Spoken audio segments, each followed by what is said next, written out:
You're listening to Packers Talk Network. Packers Talk.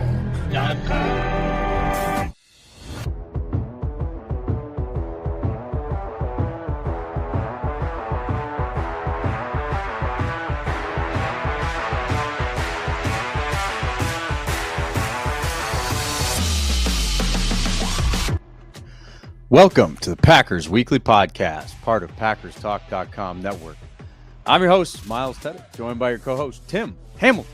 We are diehard Packers fans. We just love talking about the Pack. We're not getting into all of the national sports media nonsense. We're sticking to the top topics around the Pack every week, breaking down games during the season and sorting through all of the drama and the rumors and the boring parts of the offseason.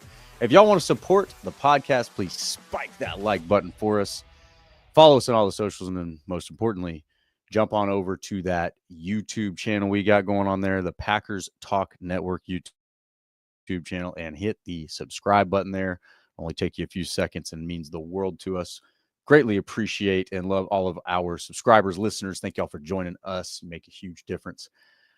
This evening, all right, we got a list that came out. What was it? Maybe like right after the show last week, I think. It's been a few days since this lovely list came out. And we're going to talk about it. We're going to talk about what makes a top 10 head coach in the NFL, you know? And do we have one in Green Bay or not? But first, the show is once again sponsored by Wisconsin's own Ticket King. For over 30 years, Ticket King has been providing Packers tickets to Packers fans, as well as Bucks tickets, Brewers tickets, and those Summerfest tickets. Get your hands on them quick. You can find them at the web at theticketking.com or visit their locations in Green Bay and Milwaukee. And remember, of course, remember to support your local businesses and those Wisconsin local businesses. Tim, sir, good evening. How we doing? Good evening, Miles. I'm doing great. I believe we're down to about 10 Sundays now until regular season football. Gosh, 10 just seems like such a manageable number. This seems like a good thing. We can do this. Less than a month until training camp. I think we have like 3 or 4 more shows, and then we'll actually be talking about real on-the-field practice at training camp. So it goes fast, and it's amazing. I saw that somebody tweeted it out yesterday. I think it's 10 Sundays away, something like that. So that's a manageable number. We can do this. Yeah, it's flying by, and it'll be here before you know it. So almost through. And this is the worst part, right? This is the part where we've lost all of the playoffs, all of the, like NBA's done, hockey's done. We got baseball, so I guess all you Brewers fans, you guys are probably enjoying that. But it's even like the middle of the baseball season, so you're not even into like the exciting part of the baseball season yet. Yeah. This is just a tough time of year for sports fans, So we got to get through it together. Yeah, we will, and it's going to go really fast. It already is because, I mean, like I said, we're less than a month away from training camp, and, I mean, that brings a ton of excitement, and we have a big transition at team president right at the beginning of camp as well. So, yeah, I mean, it's quiet, but it ain't going to last real long. Right. No, it's not. It is the lull before the storm. We got Bill joining us so far. Good evening, Bill Patsis. He says, good evening, gents. Glad to have you with us, sir. And hang with us this evening. Tim and I are both experiencing some storms moving into our area. So if we do cut out a little bit, hang with us. We'll be back. I don't think any of these will knock us offline for too long a period of time. And then we got Chris with Casual In. Good evening, fellas. Go Pack, go. Thanks for jumping in with us, Chris. Love having you, man. So this list came out. PFF. We gotta love PFF, don't we? It's such a love-hate relationship that we have with them. Every now and then they put out something we love, and it's kind of fun to break down their ratings, and then they just gotta sprinkle in stuff that we hate sometimes. So I don't know. Did you see this list, Tim? Did you get to digest this top 10 head coaches list? Yeah, I did see it. I don't know how well I digested it. Maybe it gave me some heartburn or stomach problems digesting it, but yeah, I saw it, and I think part of it's just it's the quiet time of year, so everybody's got a list, everybody's got to find something to write about and put out there and rank. It's ranking season, it's list season, like they got to stir up the get the people clicking and seeing and talking about what they're posting and put it out there on social media and stuff. And that's part of it. And then I also think sometimes when you see these lists and you see these rankings, like they bug me, but they bug me kind of like in passing. That the older I get, the less attention I pay to them and the less I give attention to them, because you look at it, you glance at it, you see the ranking and you go, all right, whoever put this together, they don't know what the hell they're talking about. They're not informed. They're not really watching the games too much or paying attention or know what they're watching. So why give it the time that it doesn't deserve? But we're going to talk about it tonight because me personally, I think it plays into like a bigger story than just this list. And that's like the overall kind of, I don't want to say disrespect. That's probably too much, but like the overall lack of attention on Matt LaFleur and the job that he's done as their head coach through 6 seasons. Yeah, the tough part about this, and maybe lists like this bring a little bit more attention to it, but I know the kind of caveat that happens whenever we start talking about LaFleur for coach of the year at certain points is, well, it's coach of the year, not coach of the career, or coach of the last 3 years or whatever. Yeah. And it does feel like he's, over the last few years, he's been right there, like one of the better coaches in the league, kind of overperforming expectations, and yet hasn't been good enough to get coach of the year. And now we look at it like, all right, what's the state of the coaches who are coming back in the NFL next season? And is he a top 10 or not? And before we answer that question, because we will, I want to look a little bit more at this list, because look, Andy Reid at the top, I think we can all agree, right? I don't think anybody's got an issue with that. Can't argue. After that, that's where it starts getting, and I'm trying to get it pulled up here so that I can look at it, but that's where it starts getting a little bit questionable. Sean Payton at number 2. I'm like, oof. Yeah, and I think a lot of these lists and a lot of this stuff comes from national media and like the TV people we see doing the games each week. Not everybody, not all national media. I don't want to put them all in there together, but like certain people, they fall in love with these guys because they either give really good quotes, during the week, or they give quotes leading up to the game, or they look fired up on the sidelines, or they're really good with the TV crews in there with their meetings before the game. And they give them scoops and they give them information. They talk, and then like they build these guys up. And I think a lot of it comes from that. And LaFleur isn't like an attention-seeking head coach. Some of these guys on this list are. Some of them have very big egos that come out, and they love to hear themselves talk, and they love to get themselves attention. You mentioned Sean Payton. He's right up there. Like, he loves himself. He thinks he's always been like that with the Saints. He'll tell you how good of a coach he is. And I think that plays to certain people. And LaFleur's, he's not a great quote. His press conferences, you're not going to get much out of it. Payton, you're going to hear things. Mike Tomlin, you're going to hear things, right? Matt LaFleur just goes about his business. I don't think he seeks any of that stuff out. And I think part of that's the whole organizational philosophy of the Packers too. Like, they're not an attention-seeking organization. It's not built in. I think part of it's the small town Green Bay as well, even though we know how many fans, we know how much, they're on national TV a ton during the season. They get great TV ratings. People are watching them, but they're still kind of like this kind of reserved, quiet organization. And I think LaFleur is part of that. He just wants to coach football. He's not worried about the attention he's getting. So I think that plays into it. And then the other thing that, I'm sorry to go off on a tangent, but I think past success weighs heavily, way more heavily than it should, instead of like where they are now and what they've done recently. Like, yeah, I know Mike Tomlin won a Super Bowl, but that was a long time ago. It was 2008, right? And then he got there in 2010. We know what happened then. And ever since then, it's kind of been like, they have a winning record every year, sure, but they have a winning record just enough to get in the playoffs and get blown out in the first round and lose. And ever since Roethlisberger left, they haven't had a quarterback. He was clearly in decline for several years. They didn't develop anyone. They eventually tried Kenny Pickett as a first-round pick. They've tried all these veterans. They're trying, our old quarterback now. Like, there's been nothing there. There's been no development. It's the same team every year. It's going to be the same team again this year. But he's still, they build him up. Mike Tomlin's this great coach, and it's like, what has he done recently? And Sean Payton, like, I don't get this, reputation he gets. Like, his reputation is wild. I don't understand it at all. And if you look at him and Mike, and let's not turn this into McCarthy, but like him and Mike McCarthy are very similar, but McCarthy gets killed, right? Like, he got killed for what he did in Dallas, but they won some games there and made the playoffs, right?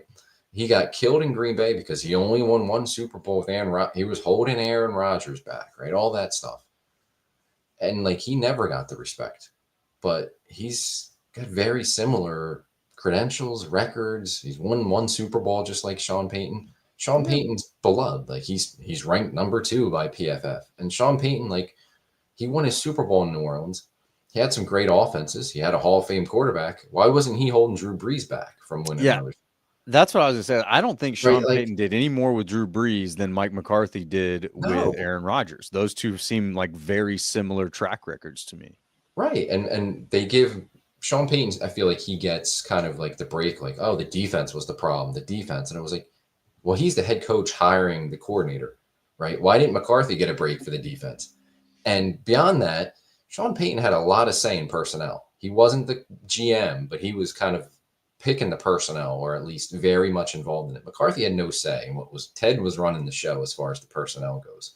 True. So if anything, Payton should get more heat for that. Like, that's your coordinators you're hiring. You're picking those players for your defense. If your defense stinks, you're the head coach. Do something about it.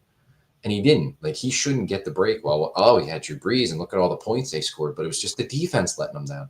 You're the head coach of the football team. You're not just the head coach of the offense. You don't get that. And he got out when Brees got out, basically, in New Orleans. Okay, that's pretty good timing. And I know Denver, like, hey, they made the playoffs last year with a rookie quarterback, and it remains. There's a lot that we'll see what plays out in Denver. I'm not a big Bo Nix fan, but he played pretty well. I think his ceiling overachieved in season 1, we could say. Yeah, I think his ceiling's lower than a lot of guys, and they got there because their defense was really good, and it's going to be really good next year.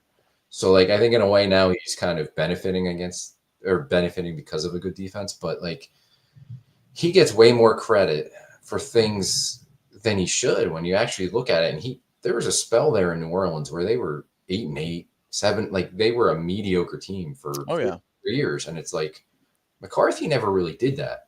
His down years was when Rodgers broke his collarbone, right? Yeah. And then the last year, 2018, with a healthy Rodgers, and he got fired for it. But like, yeah, to come back to I think you give these coaches, and John Harbaugh is another one. You give these coaches a lot of success, and yeah, Super Bowls are huge, and these guys won Super Bowls early on. Tomlin, Harbaugh, Peyton, but then they kind of like live off that reputation, and it's like, well, what have they done lately? Like, where's, like, they're not sustaining it. And I know Harbaugh gets his team to the playoffs, and I'm not going to kill him as much as Tomlin and Peyton, but like, they underachieve Baltimore when they get to the playoffs with an MVP quarterback. Mm-hmm.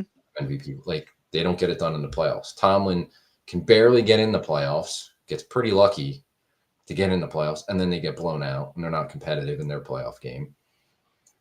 And then Peyton, he had his one run and won his Super Bowl, and then they got close one other time, the Rams game where, the controversy and with the pass interference. But other than that, like, they really weren't that close, and they got pretty crummy there in the middle, but he gets a pass. And it's like, okay, Super Bowls do matter and all that. I'm not downplaying it, but to me, it's like, you have to have sustained success and like continue to win and be a contender and not constantly live off your past reputation. And I feel like that's part of what some of these guys do, and that's why they get bumped up in these lists that we're talking about.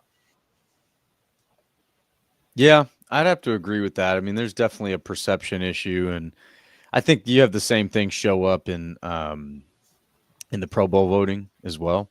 Yeah. And that's why I think this is an interesting topic. And the list for me was just, I don't know. I won't say it was atrocious, but it was pretty puzzling. And Bill says, what criteria did PFF use for this list? I think that's what I'd like to know. I wonder if it's just one of their random writers that decided, oh, this is my top 10, so we're going to call this PFF's top 10.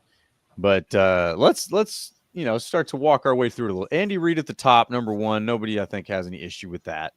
If you want to argue about that, fine. I'm not in that one. Sean Payton at number two. I don't like it. No. Sean McVay at number three. I'm also not wild about that.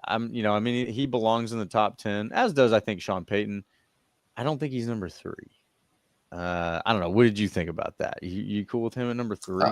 I certainly think he's top 10. I probably think he's top 5-ish.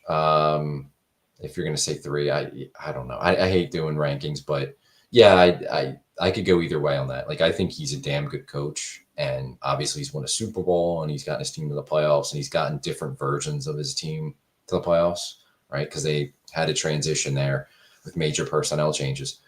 I think he's really good. I think he's also one of those guys that a lot of people really like talking about and like seeing on TV, and he gets he gets the popularity from the media. And I hate I'm not trying to blame media too much, but it's like perception, and it's like what we hear and see every week on the games. Like, he gets that extra bump, but he has taken two different versions of his team, the Jared Goff team and the Matthew Stafford team, to Super Bowl appearances, winning one. So yeah, I think he's damn good. Whether you want to say three or not, maybe not. I don't, either way, but I don't have much of an argument with Peyton. Or I'm sorry, with McVay. McVay. Yeah. All right. Well, you just convinced me to move McVay up one spot on my list. You're absolutely right. I think it's a great point, though, too, about the fact that he's taken two different versions of his team to the Super Bowl. I think that's a really difficult thing to do, and you don't see too many coaches do that. I think that.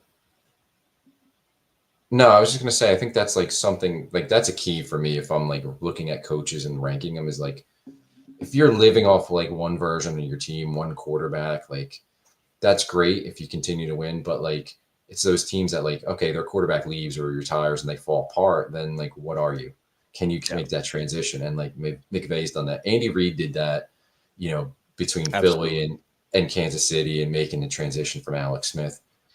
Matt LaFleur has done that and gets no credit for that, right? Like, he gets it, and that's a big issue with me, was that early on when Rodgers was there, Rodgers got all the credit, and it was, well, Matt LaFleur, he came in, he's got Aaron Rodgers, so like, it's easy job there to win. And it was like, no, it's actually the exact opposite.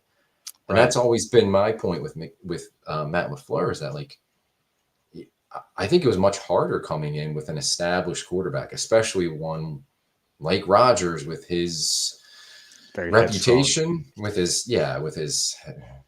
everything that goes with Aaron Rodgers. It was much harder coming in with that than coming in with no quarterback, where you can pick your guy and build with that. Like, he had to come in and get buy-in from Rodgers. If he didn't, he would have failed and been out of here by now. Like, true. It all depended on, and he won with Rodgers, and then they made the transition, and he's had, again, like, they haven't gotten deep with Jordan Love, but he's made 2 playoff appearances in 2 years with a different quarterback. Like, that's a huge difference. And he never got credit for what he did with Rodgers. It was all Rodgers. Oh, you got Aaron Rodgers. He deserves a ton of credit. He deserves a ton of credit making or helping Rodgers to kind of play quarterback in his system more in 2020 and 2021 when he won his MVP awards.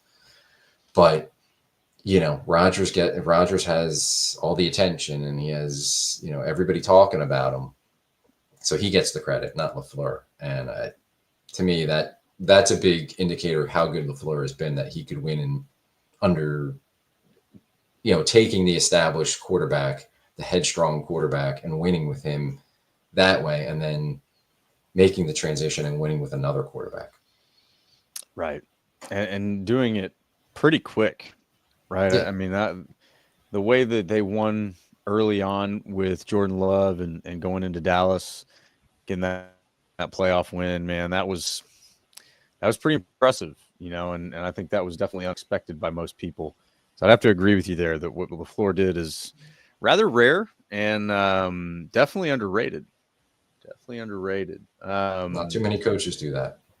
Not too many at all. And a lot of organizations would like to have a coach with those kind of skins on the wall. So PFF's number 4 is John Harbaugh. I don't have an issue with that. I'm, kind of like with you, he's a top 5 guy. Where you put him in the top 5, I don't know that I'd call him number 1, right? Andy Reid's got that spot pretty well locked down, but 2 through 5, I'd probably be okay with Harbaugh being in any one of those spots. Yeah, I would too. And I think he's won different versions of their team, maybe not Super Bowl. They won the defense and Joe Flacco and that, but Lamar Jackson's a completely different quarterback really than any quarterback in the league. And he's found a way to build the offense around them. They still have really good defense every year. Yeah, he's good. I would put him up there too.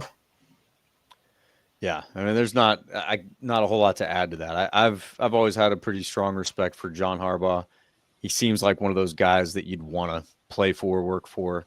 And yeah, he's had success with multiple versions of the team, very different versions. Good point there. And then number 5, they've got Mike Tomlin.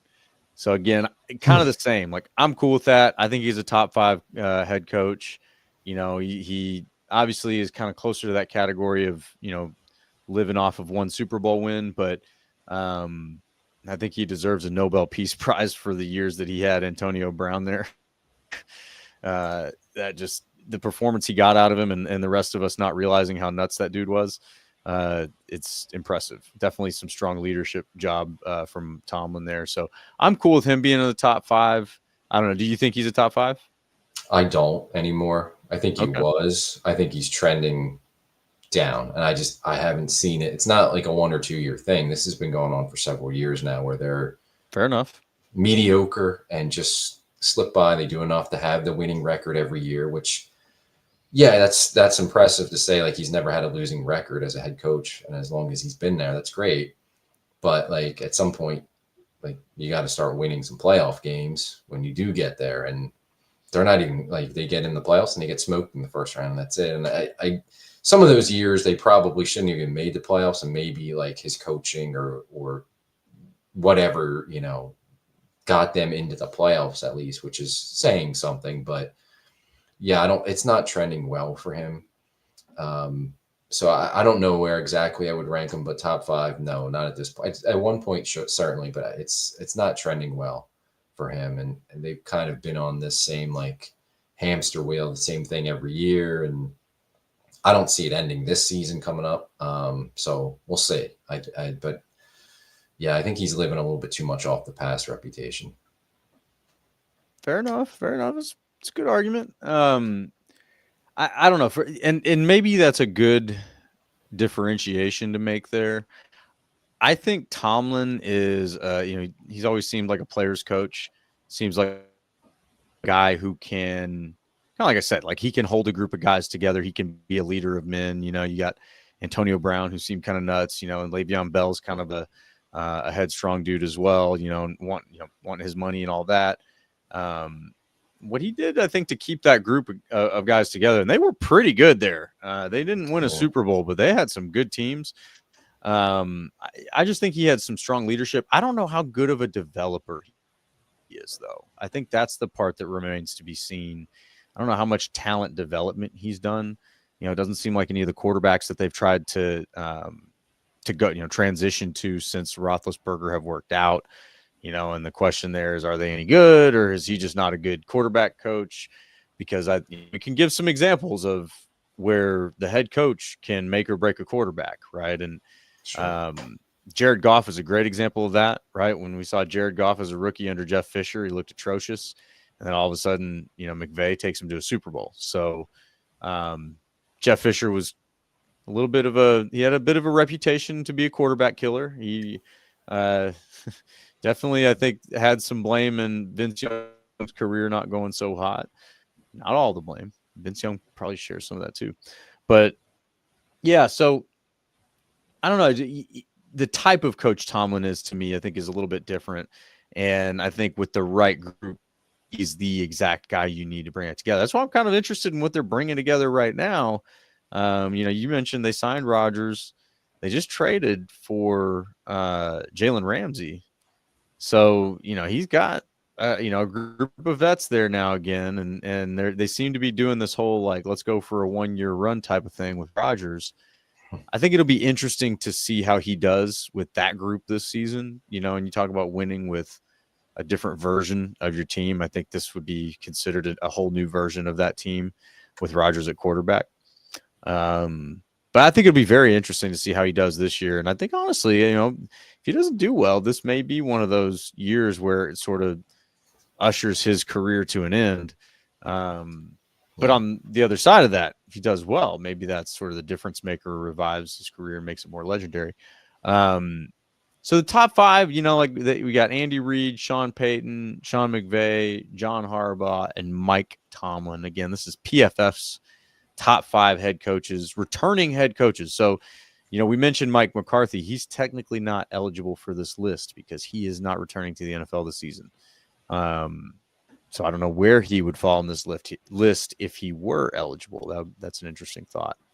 Do you think if McCarthy's coming back this season, he's a top 5 coach?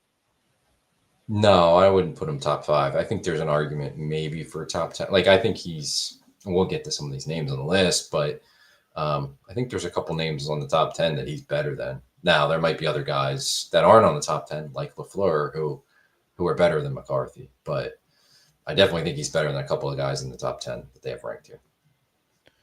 Yeah, I totally agree with that. We're going to get to one of them here towards the end. But okay, so and look, I put together a little top 5. I can't say that this is a hill I'm willing to die on, but I feel like this is probably where I'm living right now going into this season. So my number 1 is Andy Reid, and then I got John Harbaugh, then I got Mike Tomlin, then I got Nick Sirianni, and number 5 is Sean McVay. What do you think about the top 5? Do you have a top 5? Well, I don't have a top 5, but I agree with you with Andy Reid's 1. I would put Harbaugh in there somewhere in the top 5. I would put McVay in the top 5. We talked about Tomlin. We'll talk about Sirianni. I might be kind of the hot takes on Sirianni because I'm not as big a fan as you are of him, but he just won a Super Bowl, so it's hard to argue. But yeah, we'll get to Sirianni. He's an interesting one, but winning in Philly the way that he did, it's an impressive team. You can't deny. All right, so to continue down PFF's list here, at number 6, they have Jim Harbaugh. This one was tough for me, just because I get it. I don't know. I don't feel like he's back in the NFL like that yet. But in looking at some of the statistics around coaches in the NFL, I mean, he's very much up there with the better coaches in the league. So it's hard to deny that he should be in the top 10. 6 was a little rich for me. What do you think? Do you think Jim deserves to be able to jump back in from the college ranks and pick up where he left off? Well, I think he was really good with the 49ers, and it went bad there quickly because of their problems with the GM. And so, they decided to part ways there. But he did a great job. I mean, he took them to a Super Bowl and NFC, or two other NFC championship games and a Super Bowl loss to his brother's team. Did a great job. I mean, we're not going to count what he did at Michigan because that's not NFL. Right. First year with the Chargers, got him into the playoffs. Now they got beat pretty good by Houston in the first round. But I think they're building something. I think he's a unique guy. He's got some weird, some weird things come out of his mouth, some weird things he does. He's kind of a unique dude. But he's gotten results. I mean, you can go back to Stanford and Michigan and what he did with the Niners. He wins, right? He's unconventional. So I think he'll do a good job with the Chargers. But based on 1 year with the Chargers, it's tough to rank him anywhere. And I mean, it's been a while since he's been with the 49ers too. So, but, at that time when he's with the 49ers, he was certainly a top 10, top 5 coach. It's just like there's been a lot of time in between. And if we're not counting Michigan, which we shouldn't because it's, it's a different game in the pros. Yeah, I don't know where you put him exactly. But I think he's a damn good coach, as weird as he is and as much as you can kind of trash him for some of the things that went on with Michigan with the sign stealing and all that. He wins. And To me, it brings up, like, we talked about Sean Payton, but like Sean Payton's number 2 on this PFF list. Like, I think there's an argument: is he even number 2 in his division as the head coach? Like, I think he could be number 2. Sean Payton is. Yeah. Yeah, I think, I've got my list here, but like I said, I'm not totally married to it.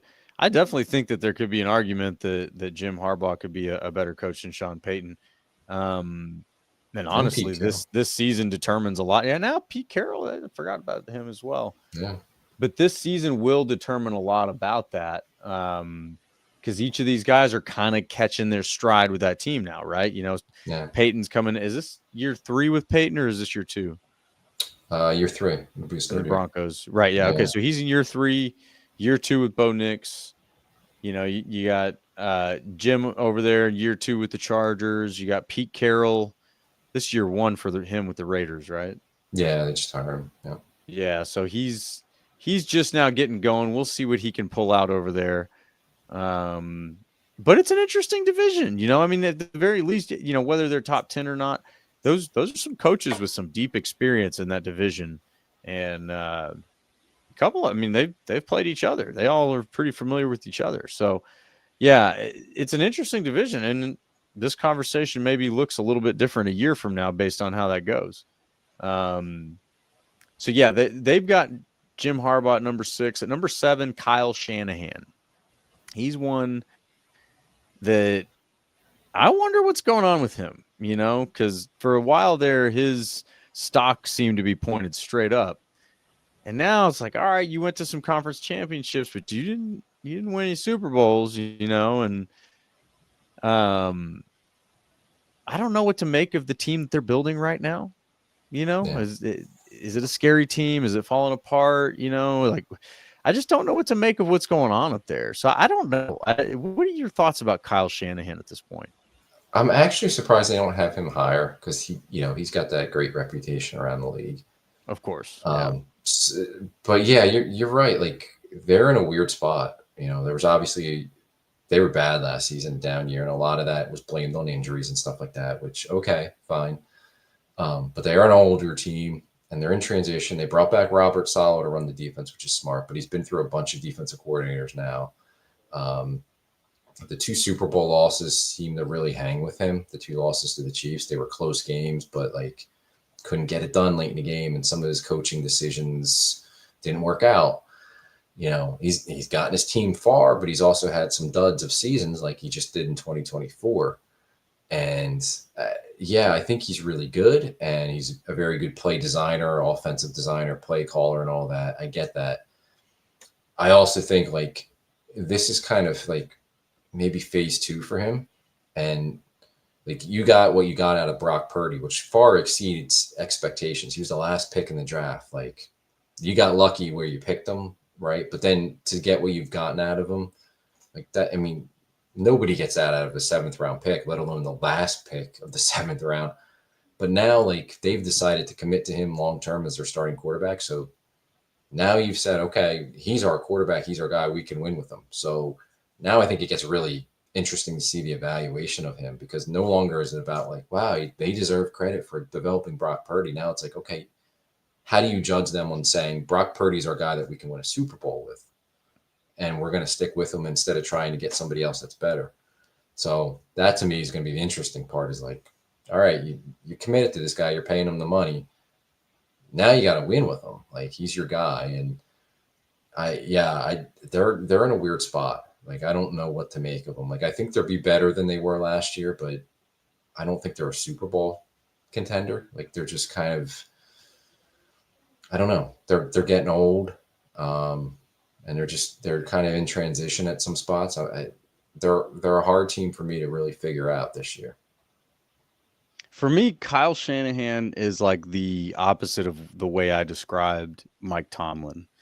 He seems like a phenomenal developer, but he doesn't seem like a great leader. Like, he seems like he might be kind of an asshole. You know what I mean? Like, he might be one of those guys that, like, when times get tough, he's not exactly helping you out. He's probably taking a dig at you or something. You know what I mean? Like, he just doesn't strike me as a leader of men.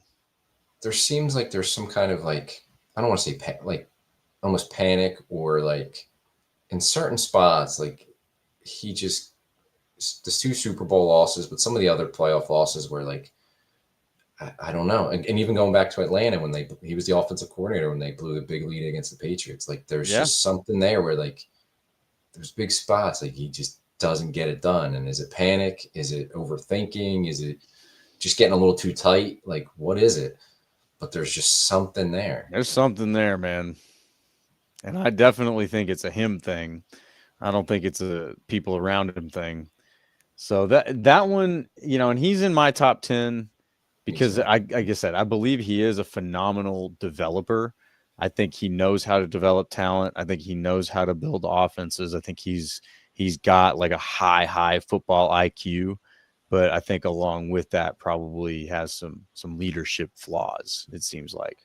But yeah, and then they've got, so we won't spend too much time, but we can kind of hit these last 3 here to round out their top 10, 8, 9, and 10. So number 8 is Nick Sirianni. Number 9 is Dan Campbell. And number 10 is Kevin Stefanski. Mm-hmm. That one blew up the whole list for me.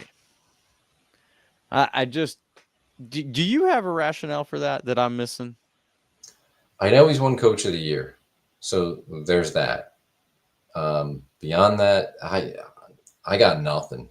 Like, if you don't want to pin Deshaun Watson on him because that was an organizational thing, acquiring him, okay. And obviously he's shot as a quarterback, and, you know, I guess you could not pin that on him, but I don't know. Like, Baker Mayfield's a better quarterback since he left Cleveland, right? Like, who's he developed there at quarterback? Like, he's an offensive head coach. His offenses have stunk in Cleveland. I don't know. I don't get it. I know they went to, I think, 2 playoff appearances. He's literally got a losing record as a head coach. He's 40-44. Right. I think he's had 2 good regular seasons, and then other than that, they've been terrible. Like, I don't get it. And they were 3-14 last season. Right. How it's not on earth are you projecting him as a top 10 coach? I have no idea. I don't have the argument other than they looked at it. Well, it's Cleveland, and he won Coach of the Year, and he got him to the playoffs before. Nobody's been that successful with the Browns since they came back in the league, which I guess is true. But like 3-14 is what they typically are. So he's still leading them to the same kind of seasons too. Like, here's Cleveland's record since 2020. So he was hired as a head coach in 2020, and they went 11-5 that year. Then they went 8-9. Then they went 7-10. So they got progressively worse for 3 years. Then they went 11-6, and then they went 3-14. Yeah. Like, PFF, guys, help us out. What is this? Like, what is this? What is this steaming pile of crap that you have dropped on us? This is incredible. Like, and we're going to get to whether LaFleur is a top 10 head coach or not. But I think I can say enthusiastically that Kevin Stefanski is not a top 10 head coach. Like, I feel like I can pretty much take that to the bank right now. No. And if he comes out and he goes off and wins Coach of the Year this year in 2025, fine, whatever. But this is crazy, man. I don't know how you take a guy who just went 3-14 on a team with as many issues as Cleveland has, and you call him a top 10 head coach. That is embarrassing, man. Like, this, I want to be able to use PFF for stuff because, you know, they'll give data nerds what they want. And then they do some crap like this. And it makes my football fan heart angry. It makes me angry. I don't know who's getting paid to tell you that Kevin Stefanski is a top 10 head coach in the NFL, but they should not be anymore. I'm not for people losing their jobs, but nobody should be getting paid to tell you that Kevin Stefanski is a top 10 head coach in the NFL. So there's my rant on that one. You know, Nick Sirianni, Dan Campbell, I think they're both top 10. I didn't put Dan Campbell in my list there. I was going off of like these other lists lists that I was making, so my list isn't perfect, but I have no problem being listed in the top 10 at all. I have every problem with Kevin Stefanski. My goodness. Get it together, PFF. Sheesh. I don't know, Tim. Am I out of line? No, I completely agree with you. And the only thing else I'll add to that is if Kevin Stefanski was available tomorrow and any team in the league could hire him, how many teams are rushing to hire Kevin Stefanski as their head coach? Not many. Yeah. Right. So I'm just, yeah, I'm with you there. And the only thing we're going to transition, but I'll just, because I talked about it a little bit earlier, was Nick Sirianni. He's got a Super Bowl, so I'll shut up. But I'll also say this time last year, he was very much on the hot seat. True. And there are a lot of people that wanted him fired, thought he should have been fired before last season. And he went out and he got lucky, and Vic Fangio was available and wanted to come back closer to where he's from to coach their defense. And he got Kellen Moore. And Sirianni was very much hands-off, was a CEO kind of head coach, if you want to call it that. And they won a Super Bowl. So I can't argue with winning a Super Bowl. I'll just say, if he doesn't get Vic Fangio, I don't know if that ends in a Super Bowl. We'll see what their offense is going to be now that they lost Kellen Moore and they promoted a coach from within. We'll see. I think that team's very much a Howie Roseman's the GM, and Howie Roseman's not the head coach, but he deserves a lot of credit. We'll give him that. Yeah, and as does Vic Fangio. So, but again, Sirianni's got the trophy, so I can't take it away from him. Right. Yeah. No, look, it's hard to win in this league. We've seen it as Packers fans. We've had some amazing teams in the postseason when they shouldn't have. So you can't take it away from Sirianni, man. Like, however it happened, he was the captain of the ship when it did, and they got themselves a Super Bowl there in Philly, where until recently they were starved for a Super Bowl for a long time. Let's transition a little bit because we gotta smack PFF around a little bit. How should we rank NFL head coaches, Tim? Like, how do you think about who you think is an NFL head coach or not? So I think some of it's what we've already talked about, like development of their roster. Like, are they getting the most out of their players, right? Like, are they able to develop those players year to year? Are they able to develop new players that come in through the draft or through outside acquisitions? Like, how do you develop your overall roster? Are guys getting better? I think it's consistency of success. Like, and again, we've named some of the guys who had past success, but like recently it's like, okay, they really haven't been that good. They're kind of living off what they did in the past, and maybe they're kind of stuck in mediocrity recently. Like, are you able to consistently win? And are you able to win when you're changing your team over? Because at some point the players are going to move. There's so much movement with free agency and trades and all that. Are you able to continue to win with different versions of your team?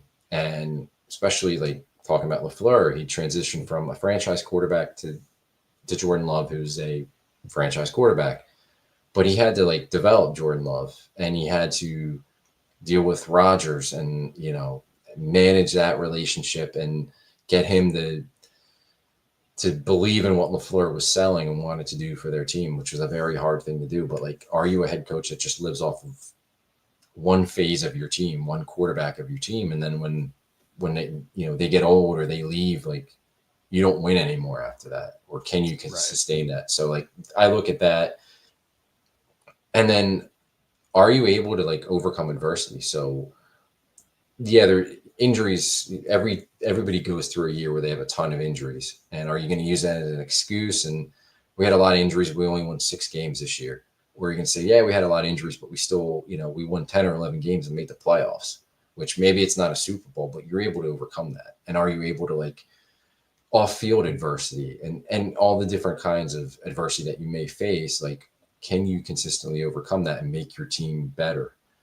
Or every time there's a roadblock, are you going to fall apart? And those are the coaches that don't last very long, where everything goes well for them. And we've seen it. We've seen like first-year head coaches come in and Matt Nagy with the Bears, right? Like he was the first year head coach, and oh, look how great he is, and he got him to the playoffs. And then after that, it like everything went right, and then after that, everything didn't go right, and he was quickly out the door there. So like, are you able to manage that adversity when it hits? Because it's going to hit every coach and every team at some point, and win with that. So that's kind of what I look for as their success. And ultimately, like, yeah, they're judged by wins and losses and what you do in the playoffs and how many Super Bowls you win too. But I think it's all that building up to being a championship team that's important. Yeah.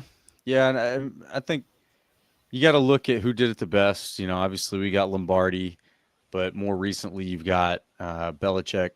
And, you know, he talked about being a leader of men. You got to be a leader of men. And I think some of these guys are football nerds, but not leaders of men. Like that's how I would probably describe Mike McDaniels, right? Like I think he's a football nerd. I don't think he's a leader of men.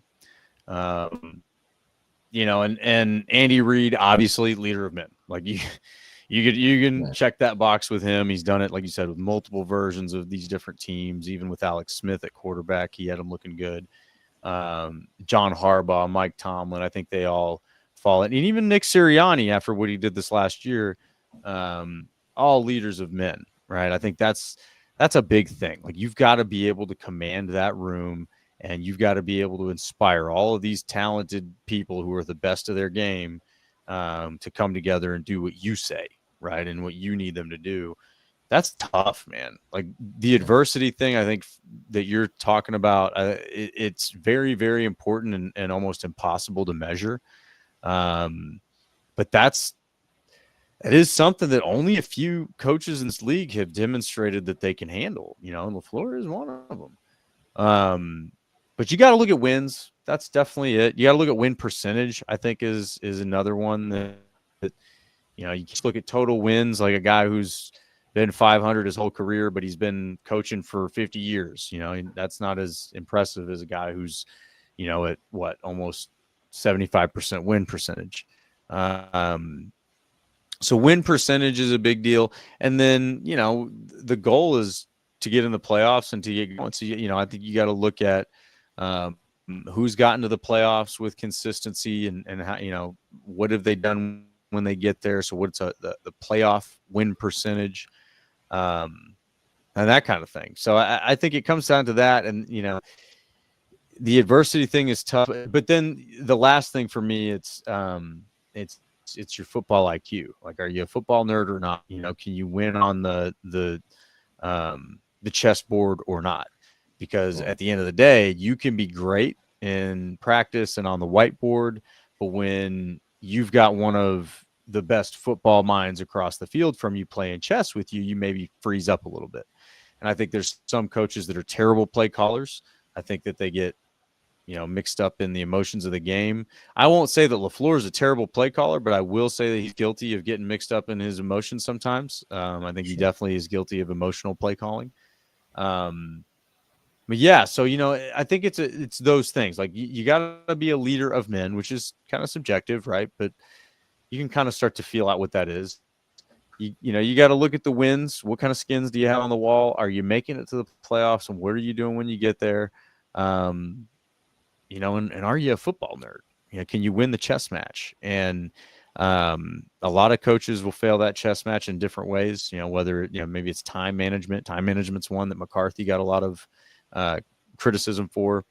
And that can be very, very important.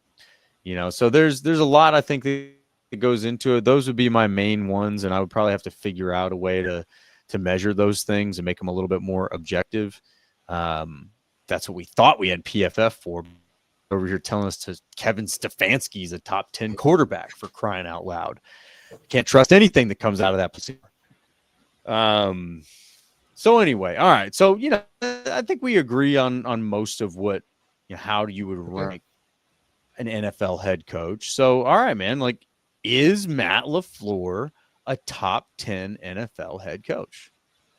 Yeah, I think he is. I think he's solidly within the top 10. I didn't do a ranking. I don't like doing rankings, but if I did, he's top 10, and he's not like on that border where, yeah, he's 10, but maybe this guy, like he's solidly in the top 10.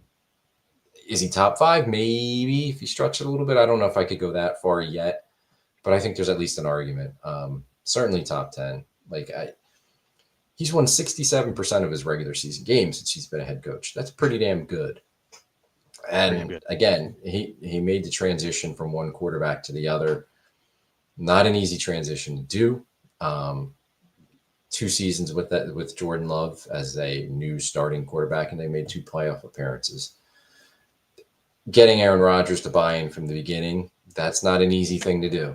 And he managed that relationship and took them to a lot of wins in the regular season, which leads to one of the drawbacks of Matt LaFleur, and it's the 3-5 playoff record, right? So, if he made a Super Bowl by now or won a Super Bowl, yeah, he would be in everybody's top 10 list, I think.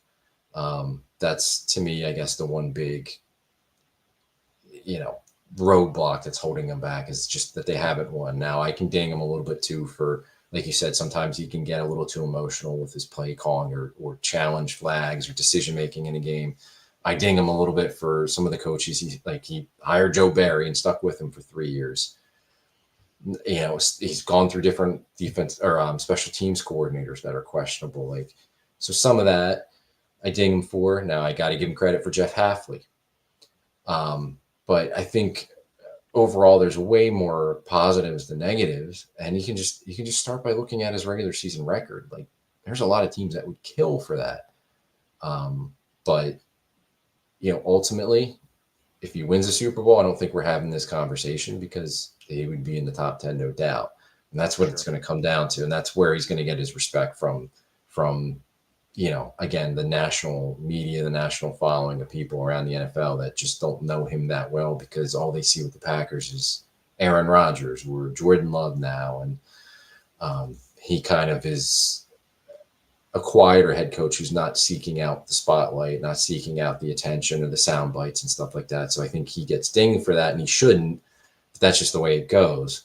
The way to overcome that, though, is winning in the playoffs when everybody's watching you every week. So I think that's really the only thing that's holding him back. But if I was making a top 10 list, he's absolutely top 10. There's no doubt. All right. Well, spoiler alert. He is not top 10. He's number 11. Wow. I have him at number 11. Okay. And I'll explain why. But he could be top 10. He could be top 10 this year. He could be top 5 this year. They go off and win a Super Bowl. He could be top 5 this year. He's right outside for me. He's right on the outside. And for me, it does come down to some of those smaller things that you mentioned and their leadership failures, right? I think that in the areas where they have missed out and not gone over the hump, and even the years that they had Aaron Rodgers there and they had those teams, in 2021, 2020, they looked pretty tough, pretty unstoppable, and you didn't get it over the hump. And I think a lot of that has to do with leadership. And I do give him credit for coming in and getting the best out of Aaron Rodgers the way he did. But I think a lot of that had to do with sort of blending in and let Rodgers do Rodgers, right? And we talked about it too for a little bit, saying, hey, it's about time for Rodgers to move on so that LaFleur can run his system for sure, and so credit for figuring out the best way to get the most out of Rodgers. But I sometimes do wonder if that was at the expense of the ability to actually get over the hump and win that Super Bowl. I want to see him have that like half a step of improvement from a leadership perspective. Like, I think that we've seen several different things, right? Like the inability to get going in week 1, right? For the majority of his week 1s, they've had to come out and sputter. And then week 2, they come alive. That's not good.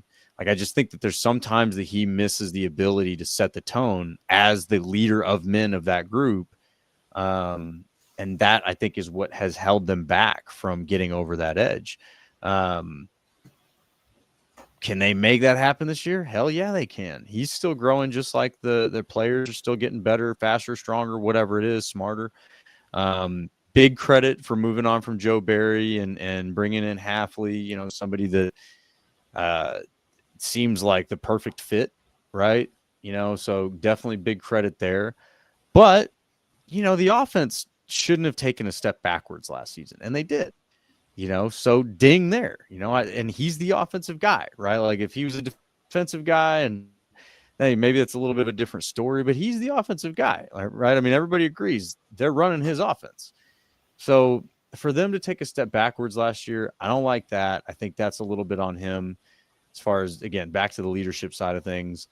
But it's like he's got everything, right? He's got all of that foundation that you need, the making of a top 10 head coach in the league. He just needs to do it now. Right now, I almost equate him to like the Tony Romo of head coaches. He's done phenomenal in the regular season, and then something just sort of flubs off in the postseason. And so that, not every time either. I mean, maybe Tony Romo is a little bit of a harsh comparison because Tony Romo only won like one playoff game. But that's the feeling that I get. And like I said, he's at 11 for me. He's right there. He is next in line to be a top 10 head coach in this league if he can take that next step forward, if he can take this team to that next step forward, get to the NFC Championship game, win the NFC Championship game. I think that even takes you forward. But yeah, he's just right outside for me. So it's going to be a no from me, dog, to quote the great Randy Jackson. I'm surprised, but okay. You make a good argument too, and I think winning will fix everything, right? Like if he can win in the playoffs, Always. There's no argument.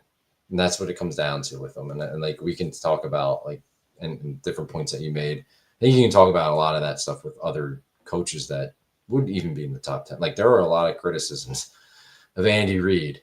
Even now there still are, but especially when he was in Philly. I live in the area. They killed him in Philly. And I remember. All he did was get the NFC Championship games. So there's like all these different things you can say, game management or too emotional or his team's not physical enough, whatever you want to say about LaFleur. And I get it. But I think you can say that about pretty much all the head coaches in the NFL. But it's the difference. The separator is who's able to win in the playoffs. And that's the one thing, like, can he finally do that? And I give him a lot of credit for winning a playoff game and just getting there the first year at Love. Last season, I think, was kind of not a step back, but it was kind of like they were neutral a little bit. Like they didn't take a step back completely. Offensively, they did, but they didn't take a step forward as a team either. So now it's like, okay, right. What are you going to be? So I think 2025, 2026 is going to define him as a head coach a lot. So yeah, there's still a lot out there that he can be, and I don't think he's like as good as he's ever going to be as a head coach. Like some coaches, you can just I agree. They get to a certain point where like, all right, this is who he is. Like, I don't think we're at that point with LaFleur. I think there's more there. That's why I say he can be a top 10. I'm not going to sit here and tell you, no, we got another guy. He's just going to be a 10-6 head coach every year. We're going to get in the playoffs. We're losing the first round. I'm not going to sit here and tell you that that's who he is and that's who he's ever going to be. But there's just a step that hasn't been taken yet. It's that half step that should be the difference in those games. Like, when you've got Brady on the ropes at Lambeau, Jair gets his third interception or whatever it was. Like, dude, you got to have that killer drive where it's like Kyle Shanahan has that, right? Like if you give him that little advantage at the end of the game, he's going to get that shit-eating smirk on his face, and then he's going to step on your throat. Not in Super Bowls. Not in Super Bowls. But like you've seen that before, and like we've been on the losing end of that. That's like I want to see that kind of like that killer in LaFleur, and I just haven't seen that yet. I haven't seen that like that sort of that almost like slightly psycho, right? Like like Sirianni's kind of got it in, and I just want to see him with that sort of like almost a Joker face, right? Where it's just like I got you now, and I'm gonna step on your throat. Like I want that, and I don't get that from him. I get kind of like a sweet guy kind of vibe from him. You know what I mean? But again, I'm not going to say he can't do it. I do believe he can. I think we will see it this season, but it's not there yet.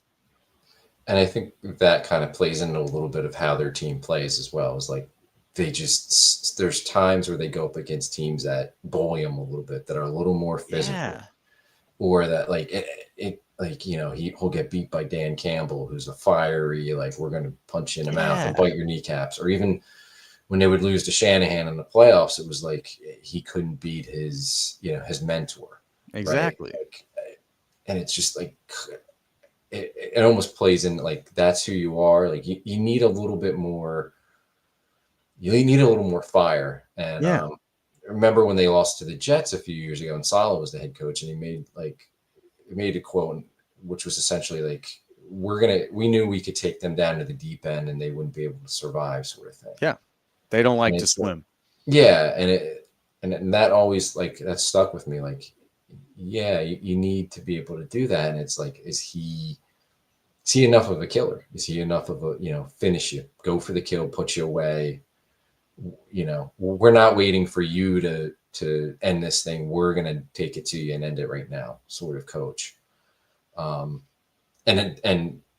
not only coach, but like instilling that in his players and that mindset. And like, we just haven't seen that enough. Yeah. Where I feel like, Dan Campbell's in the locker room, like doing a 1,000-pound deadlift and then like slamming the weight on the ground. Like, let's go play some football. Like he's getting his guys all riled up as if he's going to be in the fight with them. And I just don't feel that from Matt LaFleur. And in fairness too, like, no, I was just going to say with Campbell, like, that works and all with their team, I guess, but it also helps when you have Ben Johnson calling the offense for you, right? Like, right. What's really doing, is it Ben Johnson, or is it, Dan Campbell talking about biting people's kneecaps and all that ridiculous stuff? Like, but they do play that kind of style where they're on that borderline of dirty and sometimes stepping over it, but they will be physical and they will punch you in the mouth and take you for a fight, right? Like, they're not going to back down. And you see that attitude in Amon St. Ra and the other players. You see that attitude permeate throughout the entire team. And kind of the same way with LaFleur, like, you see that attitude permeate throughout the Packers team, where, like, not in like a bad way, but these guys are like nice guys, like, I don't feel like these guys are getting in a street fight. You know what I mean? Where like, I feel like the Lions are looking for a street fight, like those guys, they got like their white beater on and they got their brass knuckles and they're walking down. I guess like some chain, like biker chains and stuff. You know what I mean? Like I feel like they're ready for a fight. They're gritty, and I just don't feel. I feel like the Packers are ready to out technique you, which is also good, definitely good. But sometimes you need to be able to, crack your knuckles and get in a street fight. Yeah, and I guess an argument for that is, like, Andy Reid's not the fiery kind of coach. Like, he's not doing Dan Campbell stuff. And he's winning a lot. Now, they have a pretty fiery defensive coordinator and they play physical on defense, but they're able to have success a different way. So, like, there's multiple ways to do it. It also helps to have Patrick Mahomes, who, no matter the situation, except when he's getting destroyed by a relentless pass rush, he's going to pull out a win somehow, right? And they figure it out. So, like, there's different ways to go about it, right? But I'm with you. Like, there's that finishing instinct that they lack at times. True. Yeah, and that's what I think for me is the difference maker. And so, like, if you're looking at the guys that have gotten it done, and right now, coaches that are in the league going to be coaching a team in 2025 that have won a Super Bowl, there's only 7 of them. So Andy Reid, Nick Sirianni, Mike Tomlin, Sean McVay, Sean Payton, John Harbaugh, and Pete Carroll, and that's it. So they're by default in my top 5, and then there's 3 other spots, and that's why I say, LaFleur is number 11. He's just not in that he hasn't crossed that point yet. And Bill, I like these questions, man. He says, you see Bill Walsh or Don Shula getting in a street fight? No, but I do see the men that played for those dudes getting in a street fight for sure. I think that they were a tougher breed back in the day in the 70s and 80s in the NFL, that a lot of those guys were probably looking for it. But either way, like, attitude reflects leadership, to quote a great movie, the great Julius from Remember the Titans. And I do believe that at some point, you need somebody with that gritty attitude. It's not always going to be the head coach. It's got to be somebody that inspires the team to get dirty and fight. Not dirty in a sense in how you fight, but like get down there, get yourself in the mud and fight, man. Because it seems like those are the games they haven't won under LaFleur, is those dogfight games. Those are the ones they seem to lose.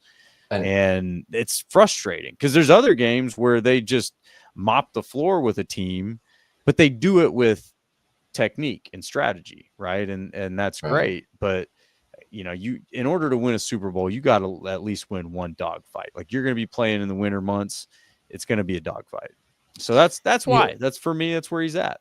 And I think you got to win multiple ways, and it's like you got to win if it requires a street fight. You've got to be able to punch back. Yeah, but I think it's, and maybe that's not how your team's built. Like Bill Walsh, Don Shula, yeah, they weren't built like that. But Bill Walsh's Niners went on the road and won at Soldier Field in January to get to a Super Bowl, right? They had to go through teams like the Giants, who are a very physical in your face team, and it's his teams didn't blink, right? Like, they got adversity, they got into big spots, and they didn't blink. They knew how to win, and if that was to be physical and be tougher than the other team, they did that. If that was Joe Montana leading the team down the field to beat the Bengals in the Super Bowl, there was no panic. They found a way to do that. They were prepared to do that, and that's how they had to win that game. So they did it. That's where LaFleur has to get his team. Like, I don't think that they can beat you in multiple ways yet in critical situations, and that's what they have to learn to do. Yeah. So that's why, for me, he's just on the outside, but I do believe he can cross that threshold this season and become a top 10, maybe even a top 5 head coach in the NFL. What he's done, and I think the thing that makes this, that brings him right up to number 11 and right up to that top 10, for me, is what you have stated. Like, the adversity that he's been able to overcome, coming in and adapting to Rodgers and figuring out how to get the best out of him was good. Being able to transition to Love as smoothly as they did was excellent. That was an excellent job in leadership. And so it's not to say that LaFleur hasn't done an impressive job so far, and his winning percentage certainly speaks to that. But yeah, there's a little bit more he's got to do to go and cross into that top 10 realm for me. But yeah, so I mean, what do you think, Tim? Do you think if they don't make it to a Super Bowl this year, do you think, but they make it to an NFC Championship, do you think he could sneak into that top 10? I mean, he's in my top 10 as far as like the national perspective of it. I think he's just got to win. He's got to win and get far, whether that probably to a Super Bowl, because he didn't get the respect when he was winning with Rodgers, because that was all Rodgers. And now it's going to be, if he's on the big stage and they lose another championship game, it's going to be like, well, he lost another NFC Championship game. Now he's 0-3. He can't win the big one, right? He's got to get to a Super Bowl. And not for me. He's a top. I have questions about him, but I just think from a national perspective, you just got to win. You got to get to the biggest game, and that's what's going to cure it a lot for people that don't know enough, don't know how good he really is as a head coach. Yeah, and I think this year too, a lot of things come together for them this year. Now you got Halfley in his second season with the defense. You got Jordan Love really settling in with the offense, and he's got a plethora of weapons around him. So I think in a lot of ways, this is LaFleur's year to become the leader he needs to be, and kind of do what Sirianni did last season, right? Like, be the CEO of this team. Make sure this thing gets on track and stays on track. And if he does that, yeah, he probably goes up into the top 5 for me. But hey, man, that's why we're here. We got to debate these topics, right? We got to figure all these things out and call out PFF when they're spouting complete BS. Goodness gracious. Keep them honest, guys. Got to keep them honest. This stuff is ridiculous. Matthew Tan says, I believe in MLF. Yes, sir. I do too. I'm just telling you where I think he is right now. I do believe he's going further. Glad to have you with us tonight, Matthew. Good to see you, man. Another I actually kind of like this. Matthew says MLF is just like James Bond, cool, and he'll get the job done. So we just need him to do that last part now, like get the job done. He is cool. Those eyebrows, man, they're on point. But yeah, so thank you guys for joining us this evening and having a little bit of a debate here about top 10 head coaches. If you guys had some fun with us, please just spike that like button right now. Jump on over. If you're not watching on YouTube or listening on YouTube, jump on over to YouTube, search Packers Talk Network in there. And then when you find us, hit that subscribe button. Come and join us every week, every Monday night, 9:30 p.m. Central. We are streaming live. Me and Tim just solving all the Packers problems every week. Right, man? That's right. That's all I need.